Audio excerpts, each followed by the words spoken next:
உலகமே நடுங்குற ட்ரம்ப் அந்த அளவுக்கு மிரட்டும் போது கூட மோடிஜி துளி கூட அசர்ல பாத்தீங்களா? அதுதாங்க தலைவர், அவர் தாங்க மாசு, அவருங்க மாசு தலைவர். இவருக்கு என்னங்க தெரியும் அதை பத்தி?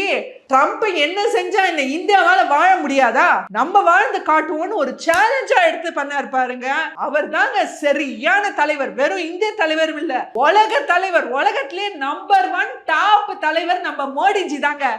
உங்களுக்கு புரியாது, ஏன்னா நீங்க தான் இந்திய ரத்தம் இல்லையே. ஆனா எங்களுக்கு புரியும், ஏன்னா எங்க ரத்தத்திலேயே ஊறி இருக்கு. இன்னைக்கே உலகத்துல 4வது பெரிய ஜிடிபியில, நாமினல் ஜிடிபியில 4th லார்ஜஸ்ட் எக்கானமி, 4வது பெரிய பொருளாதார நாடா இன்னைக்கு இந்தியா ஆகிடுச்சு, ஜப்பானையும் தாண்டி. கண்டிப்பா 2028 3வது வளர்ச்சி அடைந்த நாடா ஆகும்னு சொல்லியிருக்காங்க. ஸோ நம்பர் 1க்கு கூடிய சீக்கிரம் வந்துடும். அதுதான் ஏன் ட்ரம்ப் பார்த்தா தொடர் நடுங்கிறாரு. ராகுல் காந்திஜி, நீங்களும் போய் அவரோட சேர்ந்து தொடர் நடுங்க. சூப்பர் பொருத்தம்.